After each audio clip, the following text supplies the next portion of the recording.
evidence of men in little shorts participating in sanctioned violence. Welcome back to Naughty Boy Fight Picks UFC 227 recap. Pretty incredible card all in all, and whilst it may have appeared somewhat top heavy to begin with, I think there was enough that delivered on the undercard to, it didn't feel like a drag like UFC Hamburg, for instance. So real entertaining stuff, and then very, very high level MMA in the co-main and main events. About as high as it really gets, I think.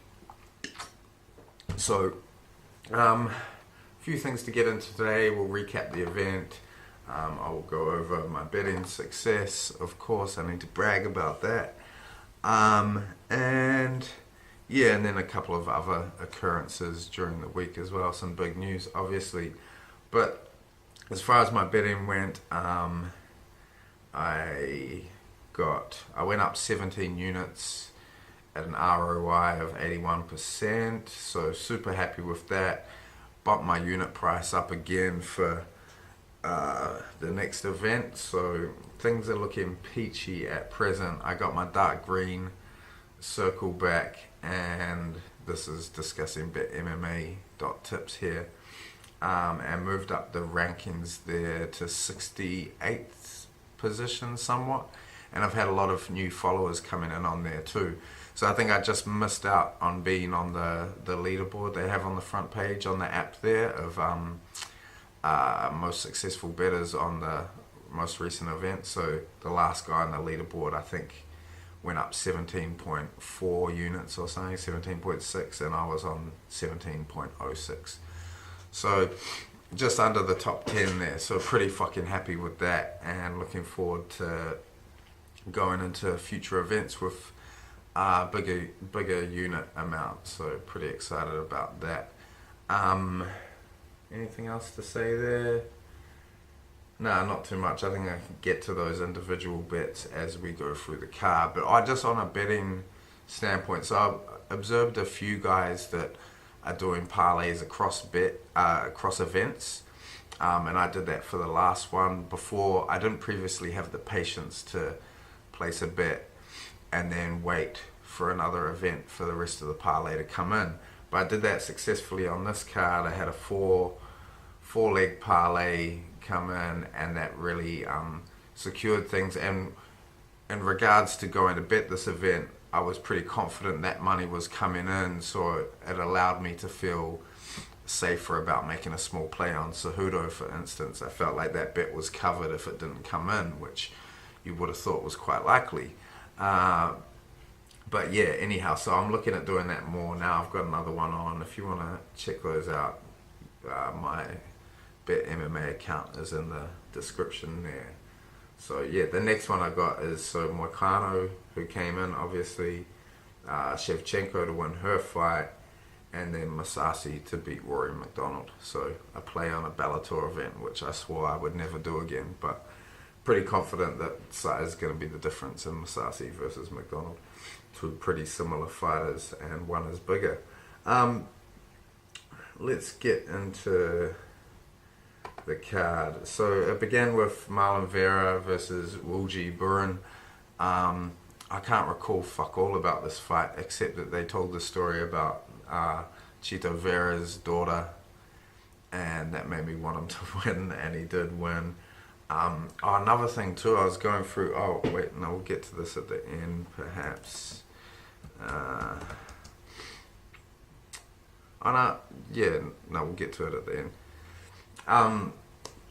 Next fight up, Zhang Weili defeating Danielle Taylor. Is that how they said her name? Shan? How did this look? Taylor just appearing to be way too small. That size difference was really big, and I think the strength difference as well. Zhang looks alright. She ate a couple of right hands though, and it looked like they did hurt her. So Danielle Taylor got a powerful right hand, but she wasn't able to land it nearly enough. But I recall it being Yeah, so all the judges gave Danielle a round. I can't remember which round that was, but uh yeah, not too much to report on that fight. The next fight, however, Alex Perez defeating Jose Torres by first round KO. So I had a play on Shorty Torres. I thought he would be able to get through a bad first round like he usually does and then begin to turn the tide on his opponent. Uh, Alex Perez came in and fuck, it's hard to recall a performance like this, like who buzzsaw his opponents in that manner. But they'd obviously looked at Torres's fights and were like, get him out of there the first round. Just put it on him from the beginning. Don't give him a chance to get his game going. And Perez fucking executed that to perfection.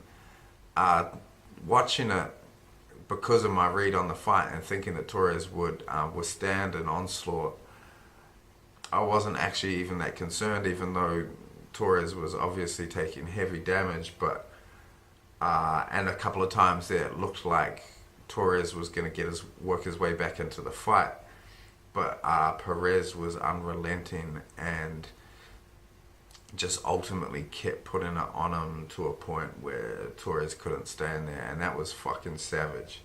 Such a nasty, nasty beating and an incredible performance by Perez. Questions about where this leaves Torres now, because his first fight didn't look great, but I do believe he was turning that fight around. And now this has happened, and it kind of reeks of what has happened with Justin Gaethje. You know, he came in, very exciting guy, but the book is out on how to beat him, and will he not deliver on that promise? I think, yeah, I wonder what Torres's approach will be in his next fight. And I'm thinking of that. I don't mind. So Kai Kara France, I've talked about a bit recently, recent signing to the UFC in that division. I wouldn't mind seeing him versus Torres, because I think that would be an interesting matchup. But anyhow, on next to Shaman Moraes beating Matt Sales via unanimous decision, 29-28. I saw a lot of people picking Sales, and I was unsure what they had seen, because the tape I did on him, what I saw was a very one-dimensional striker who tries to land a power hand without setting it up. And to his credit, he showed a bit more in this fight than I had seen from him. So he surprised me a little. I thought it was going to be more one-sided to Moraes. So I placed a pretty heavy bet on Moraes. I put 6 units on him, and he delivered. What to say about this fight? It definitely looked like it was turning towards the end, what it was. So Shaman was gassing because of the constant pressure Sales had put on him. But throughout that pressure, he wasn't really landing that much on Moraes, or not landing much of significance. So Moraes was doing a good job of moving with the shots and whatnot. So yeah, Sales is young too, so if you see him incorporating more setups in his game, I think he could be a pretty dangerous fighter in that division with that pace and pressure he's able to apply. If he can vary the striking more setups, more feints, all that sort of shit. If he can round his striking game, he could be an interesting guy in that division. Whereas Shaman, yeah, pretty limited game. He kind of looks like a not so great or dangerous Barboza in there. Next fight up was Ricardo Ramos defeating Kung Ho Kang. Split decision here, and so I thought this fight was pretty clearly a win for Ramos. And I saw people on Twitter who had bet Kang bemoaning the decision, which I don't know, like I understand if you have something invested in the fight, you might think that guy won. But so what I'm guessing was that one judge and people who thought Kang won gave the second round to him, where he got that takedown and he was on top for quite a while. But what happened there was Hamosh was landing elbows from the bottom, and then he threw up a submission attempt, whereas Kang didn't really get any offense off in that position. And then at the end of the round, Hamosh got a takedown on Kang. So I scored that round easily to Hamosh. I think all the stuff on the feet he was winning, and then he got more offense off even from bottom. So I pretty easily scored that round to him, and ultimately the whole fight to him. So Hamosh was part of a couple of my parlays, so he came through and we got some units, which was great. Next fight up, Ricky Simon defeated Montel Jackson via unanimous decision. Not too much to say about this fight, wasn't that great.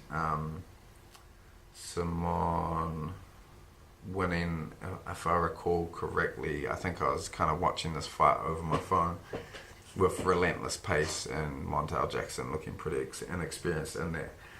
Next fight up, probably maybe my fight of the night. Pedro Munoz defeating Brett Johns via unanimous decision.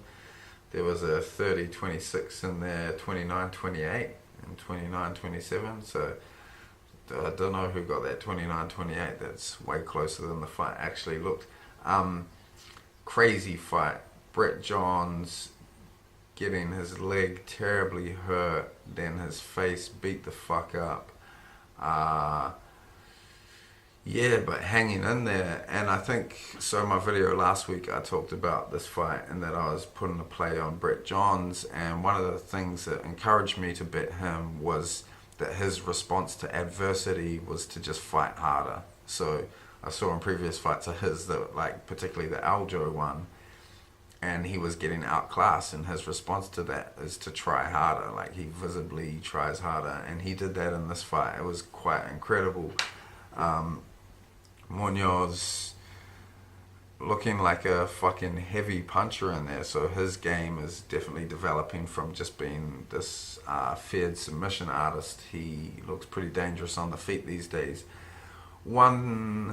It's hard to have a criticism of that performance, but I don't know if anyone else noticed, but each time Brett Johns would switch to southpaw, like clockwork, he would lead with that looping left hook. And I don't think I saw Munoz time that once, but he did it every single time he switched to southpaw. So it would be like switch, beat, throw almost, and it was like, looked super predictable, but Munoz didn't appear to be picking it up. But yeah, such a fucking valiant effort by Johns, and shame for Munoz. All I could talk about, and I don't know how other people were, but the standout thing about that fight for me was how tough Johns was, and not how incredible Munoz's performance was, which should be credited, so giving it some credit there now. Onto the main card. First fight up, Thiago Marreta Santos defeating Kevin Holland via unanimous decision. Pretty entertaining fight, really, and I don't know what to make of this fight leading into it. I wasn't sure what was going to happen. Holland showed that he's tough. A lot of people talking about whether he could go down a division, which would be interesting. He'd be fucking long for welterweight. But yeah, and I think good for Thiago to get like a good few rounds in the octagon. Holland with the antics, the talking, and the fucking around, and yeah, he looks like I'd love to see Holland fight again too. So win-win, I think, for both guys. Less so for Santos. I think he probably would have been happier to get a newcomer out of there quite quickly. But all good nonetheless. Next fight up, JJ Aldrich defeating Polyana Viana by decision. So crazy that this was on the main card of a card where the next So like the main and co-main was such high level MMA, and this was a fight of little to no consequence when you're talking big picture stuff, and of like not very high level MMA whatsoever. So Pollyanna, obviously a grappler, wants to get the fight to the ground, had very, very rudimentary stand up. But then Aldrich didn't have much luck exploiting that, and I feel like she should have. She uh, did not. I feel like she could have established a jab very easily, and that would have led to more her landing more power shots and whatnot. But it just wasn't there. So I think unimpressive performances on both parts there, and a very uninspiring, uninteresting fight on a pay-per-view main card. Very fucking weird. Next up, we had Renato Moicano defeating Cub Swanson via submission in the first round. Uh, Speaking of buzz sawing your opponent, Renato did that to Cub, and yeah, pretty incredible stuff there. I think I did a tweet just after this fight. It's like, even if 145 loses, Max, if Max has to go up or whatever happens there, I think the division is still very interesting, and there's some lively contenders there. Like, I wouldn't hate Hanato versus T-City rematch whatsoever. I think that's an interesting fight. But yeah, also cashed a few parlays with Moicano as part of them, so I was pretty happy that he came out and got the job done so quickly. Next fight up, co-main event, Henry Cejudo defeating Demetrius Johnson via split decision. Pretty crazy shit. I remember, so I scored the fight. I scored the second, fourth, and fifth rounds to Henry. I thought though that the decision would swing DJ's way, given that he's the champion. But then I've heard some people saying that perhaps we're so used to DJ dominating that if he's not dominating, then we think his opponent is winning. So there could be some degree of bias going on there, but I do think that you can present a pretty good argument for giving those rounds to Henry. I think at the very end of the fifth, he kind of sealed that round when I already thought it was 2-2 going into the final round. I remember after the second round watching it, and I was kind of, I wasn't like thinking of who's winning at the moment. I was just watching the fight, enjoying it. It was pretty incredible. And then after the second round, being like, fuck, did Henry just get a round off DJ? And then I was like, fuck, I think he won that round.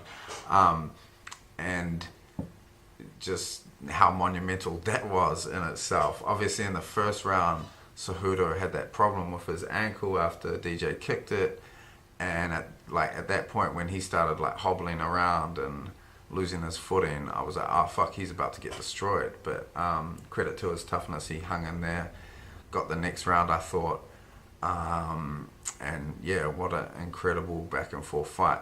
I saw a lot of people unhappy with the decision. I totally understand if you think DJ won the fight. I think you can present a good argument for that. It really does depend on what you place significance on, and that's, I guess, it's so unclear in the scoring criteria, those things. So the rounds Cejudo won largely, I think, were sealed with the takedowns, and I saw a lot of people saying we didn't do anything with the takedown, but I think it was close enough on the feet for those takedowns to then be taken into account, and then Cejudo would be given the rounds, and he did have control time. So to me, that would constitute effective grappling in a fight. So say Cejudo, for the portions of those rounds that were standing, and he was getting decimated, and then he got the takedown and got control time, then I would give those rounds to DJ. But since the striking wasn't like super obvious, I don't think, like, you could quite reasonably give a edge to DJ for most of the stand exchanges, although I thought Cejudo might have been landing the harder shots, particularly boxing wise. He was landing that right hand counter. Um, yeah, so just super close and exciting and great. I think for the division, it brings it to life. Obviously, now there's a rivalry. DJ's been beaten, and yeah, someone is his equal, if not better. I thought, whilst I have no interest in seeing Cejudo go up and fight TJ, I think he was smart to get on the mic after the fight and say he wanted to go up, because I think what he was doing there is saying this is a new time in the division. I'm prepared to go up, and he was kind of establishing a point of difference between him and DJ. Obviously, you would be. I haven't seen anyone say that DJ doesn't deserve an immediate rematch. I don't know how you could form an argument saying he doesn't. That fight was super close, arguable, debatable, and just given his record and what he's achieved, I think he deserves that. However, it appears he's injured, so what do they do next? Like I said, no interest in Cejudo going up. If DJ is out for a while, then what fight do you make? Because he has a win over Pettis, who would be likely to be the next guy in line. He has the loss over Benavidez, the controversial loss, but I feel like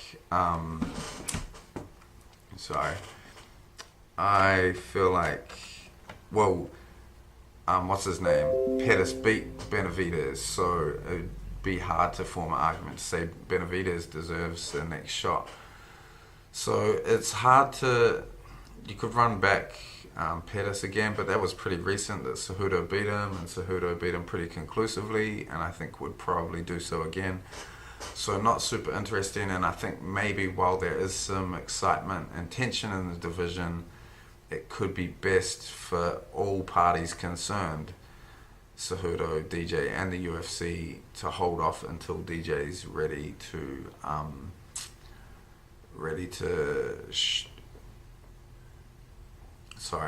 till DJ is ready to challenge for the title again. It seems like the most logical fight by a country mile. But yeah, I guess if he's going to be out for a long time, perhaps he wants to take a break, then what do? Then I guess you've got to just start taking challenges, and it would probably be Pettis. So, unless they do Cejudo versus TJ, which I don't want to see. Fuck that. Both divisions, there's too much business to be taken care of now. Especially 135 anyhow. I wouldn't mind it so much for 125 for the champ to take fights outside of his division or contenders from outside his division, but at 135 I think things need to be sorted out, which brings us to the next fight. TJ Dillashaw defeating Cody Garbrandt via KO in the first round. Few interesting things about this. One of my observations was that watching these two fight is kind of like watching a heavyweight fight. The tension you feel knowing that someone could be KO'd any second. And that's crazy considering they're at 135, but that's the feel the fight has. But obviously it's much faster, much more skillful than a heavyweight fight. So pretty incredible stuff. And when you look at contenders coming up, there's a lot of exciting matchups when you're looking at Moraes and whatnot. Anyhow, Cody comes out. I'm not sure if I was expecting to see him implement different strategy, but he obviously came out kick heavy, so I think they were looking for weapons at long range. They were looking for Cody to implement weapons at long range to counter the possibility that TJ may try and fight this fight more from range and not want to get into the pocket. Early on we saw again, which kind of surprised me, that TJ was happy to get in the pocket and exchange, and I think early on they both hurt each other. and it was looking a lot like the first fight at that point. They end up getting into another exchange, and they just both start swinging right hands. Like, it looked pretty fucking wild, but TJ had the better foot positioning and landed his third one really hard, drops Cody, and that was the beginning of the end. Pretty impressive. Just the fact that TJ takes those risks and will get into those positions is insane, because he does, like, he showed in the last fight that he could hurt Cody from the outside, and that's what I was expecting him to try and do in this fight, but he didn't really do that. So crazy, the risk taking, knowing Garbrandt's speed and power he possesses, is pretty nuts. What was I going to say? I think the biggest thing I thought stood out about this fight was a matter of composure. You see the way, and in the build up, but the way they both kind of approached the fight.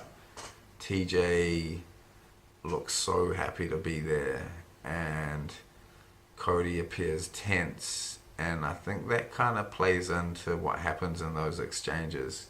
TJ's more composed, and he lands his shot, or is more likely to land his shot than Cody is. So yeah, pretty incredible for TJ. As for what's next in that division, I think I would like to see TJ versus Moraes. You could definitely make an argument that Assunção deserves that shot just as much, if not more, than Moraes, but I think a fresh matchup for that division will be good. Introduce another guy into kind of that contendership circle. Cody kind of drops out of that a bit now, so you bring in Moraes, he fights TJ. That's exciting as fuck, just as exciting as the TJ Cody fight, I feel. Then co-main of whatever card that is, I think you have Cruz coming back versus Assunção. Winner of that fight is guaranteed a title shot. As for Cody, shit, unsure at this stage, but yeah, I think he's still very young, and he needs to go back and some building blocks. Something I said last week in the thing was talking about coaching and the difference there between these two fighters, and I wonder if Cody wouldn't benefit from looking outside alpha male, because it appears they didn't coach him through or address the things that lost him the first fight, and history repeated itself, and I wonder if he wouldn't benefit from a new look. But he, it'd be funny to see him do that, because he's talked so much shit on TJ and about loyalty, so maybe he's kind of painted himself into a corner there where he can't do that. So we'll see anyway. But Dillashaw versus Moraes, very exciting. I think that's the fight they'll make, surely. Unless they do go Cruz again. But I would like to see Cruz take another fight before he comes straight back in and rematches in a fight that he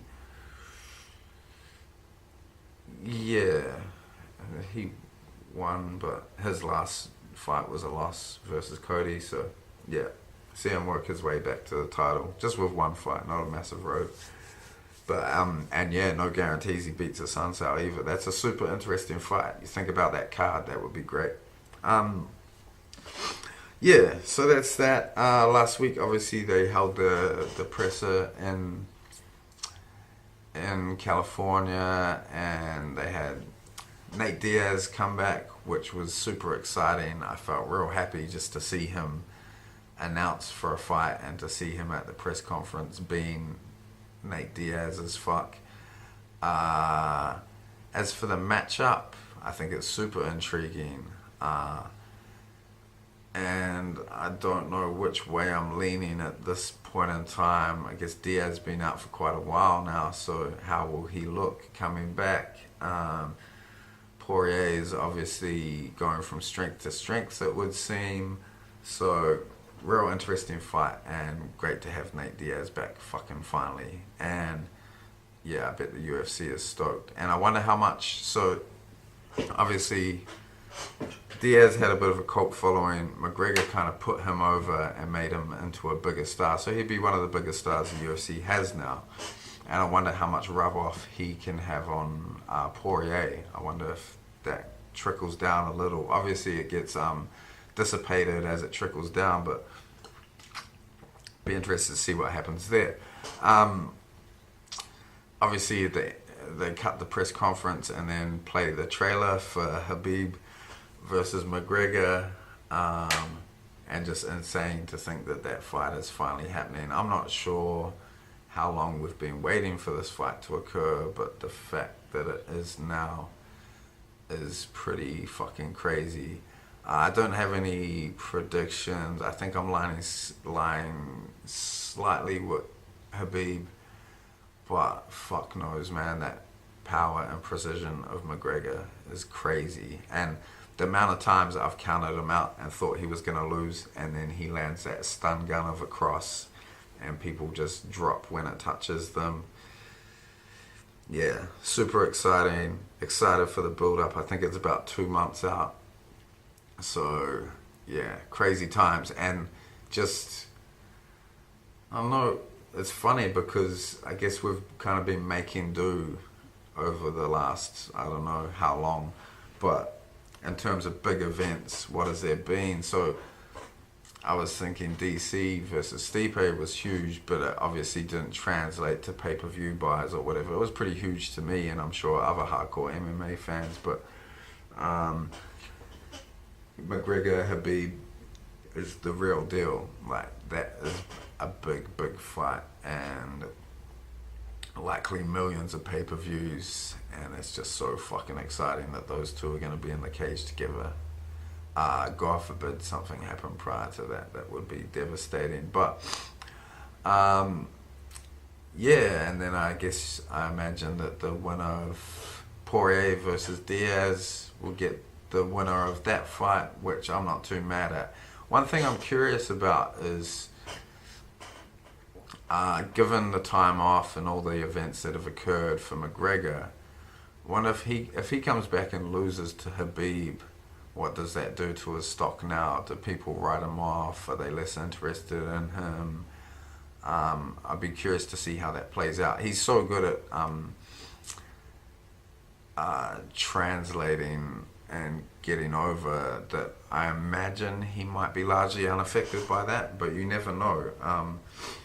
Kind of feels like, as a fan of him and the sport, that he's been out for so long, and it's kind of annoying at this stage that when he comes back, if he comes back and for some reason doesn't look like the killer he did before, then what happens next? We'll see. Well, I think we know what happens next, probably a Diaz-McGregor fight. But we shall see. Exciting times ahead, indeed. Something of interest to me was, I don't know if other people saw it, but did they see that what was it? The weigh-in they did in California. The commission does a weigh-in on fight day, and you're not supposed to come in over 10% bigger than your weigh-in weight, and I think only 6 fighters came in under 10. Interesting things there. So yeah, but there's no actual consequences. Apparently they just recommend that you change weight divisions. So don't know what that means. Unless you go back to California to fight, do they then not let you fight in the weight division you fought in last time, or do you just say, nah, I'll be under the 10% this time, and they let you fight? Is kind of what I suspect would happen. But be interested to see if someone keeps track of this and notes what happens next time any of these guys fight in California.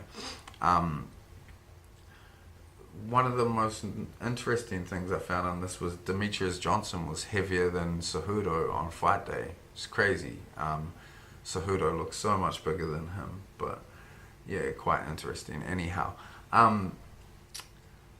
another thing, I saw an article disclosing all the fighter pay yesterday, and things I was kind of, I don't know, I felt bad for a couple of guys. So Shorty Torres and Brett Johns, who took incredible beatings, and getting real minuscule amounts of money for it, man. Like what those guys are giving in those fights, like their health, the risks to their health is crazy, and then they're getting fuck all money for it. I felt pretty terrible for those guys, and yeah, yeah, just sad. I think if you're like for our entertainment, if you're gonna put your body on the line like that, you deserve to be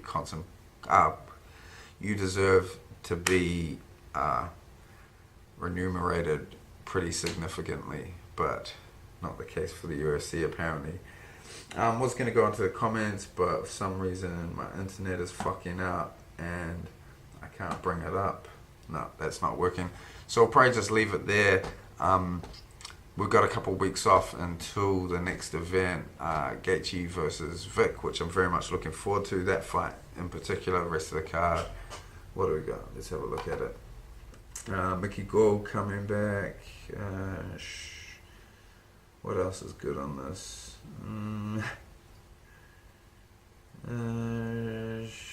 It's not looking super interesting. Nah, man, this isn't gonna be like a roaring return after the 3-week break, but an opportunity to make some money nonetheless. So that gets me excited. In those couple of weeks, I might make some videos. We'll see. Well, I'm obviously gonna do a picks and predictions one. Got lots of time to look at it. I wish it was a better card that we had this break in time for, so I could really like get into digesting each fight. I will endeavor to look at every fight to some degree and make a pick for each fight. So we'll have a comprehensive picks and predictions video coming in the next couple weeks. But other than that, if there's news and stuff, I might make a video. Maybe we'll attempt a live chat, but I don't know if I have enough subscribers for that at this stage. We'll see how we go. Anyhow, please do like and subscribe. Check my Instagram, Twitter in the description, my Bet MMA tips profile, and my email if you want to get at me. I guess that would be a good one too. So we could, if we get some comments and whatnot, then I'd love to do a video where we're just responding to comments, discussing some news and whatnot, and we'll see how we go with that. But anyhow, until then, enjoy the break. It does feel kind of good, but also I'm going to miss the fights, but we'll be back soon. Thank you.